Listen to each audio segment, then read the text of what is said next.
We're turning a page. We're opening a new chapter in our unique relationship. This is the story of historical and natural partners standing side by side on the global stage. This is the first UK-EU summit.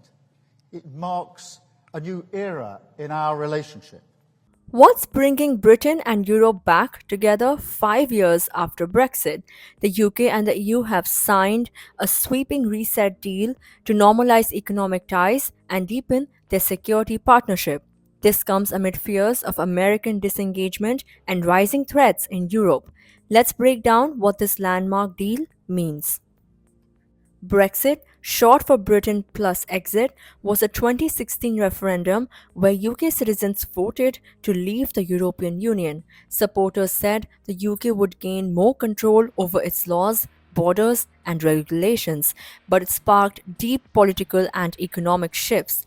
Although the vote happened in 2016, the UK officially left the EU on January 31st, 2020. It then spent 11 months in a transition period, following EU rules while negotiating a new deal.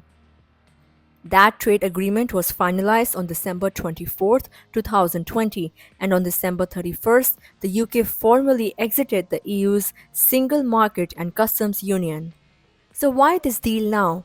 The world has changed drastically in 5 years. Russia's invasion of Ukraine in 2022 has reshaped European politics. The UK has been leading efforts to rally support for Ukraine, aligning more closely with EU nations. At the same time, Donald Trump's return has rattled transatlantic ties. His tariffs have hit global markets, and his America First stance has strained US-EU relations. Last week, the UK reached a deal with the US that could save it £6.5 billion in Trump-era tariffs, but EU-US ties are fraying, with both sides slapping tariffs on each other. Paused for now until July, Europe is focusing on building its own defense infrastructure. That's where the UK-EU deal fits in. Britain doesn't want to do it alone anymore. What's inside the UK-EU reset deal? Let's go point by point.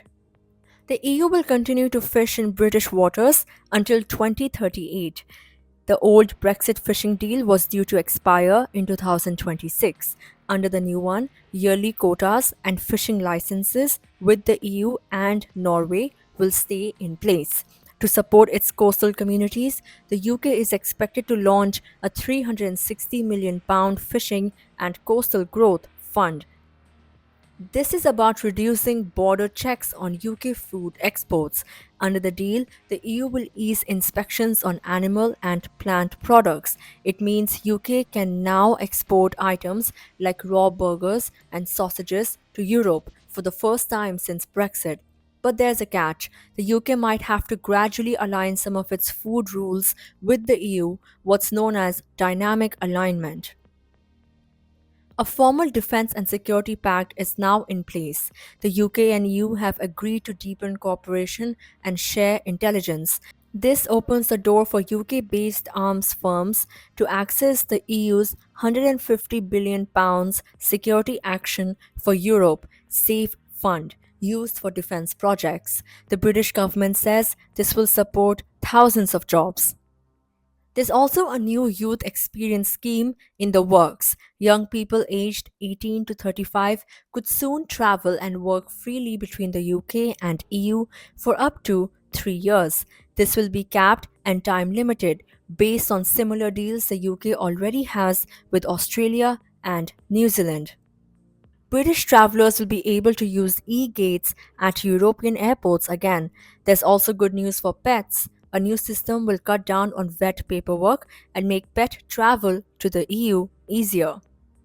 The UK's carbon trading system will now link up with the EU's Carbon Border Adjustment Mechanism (CBAM) that avoids new tariffs on carbon-heavy goods like steel and cement. The UK government says this will save £800 million and protect British steelmakers from EU levies.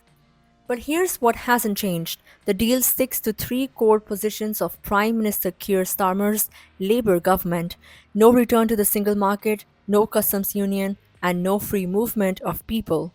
British Prime Minister Keir Starmer called the deal good for both sides. EU Commission President Ursula von der Leyen hailed it as a historic moment and a success. Will this be the beginning of a stronger UK EU relationship or just a temporary truce? Keep watching.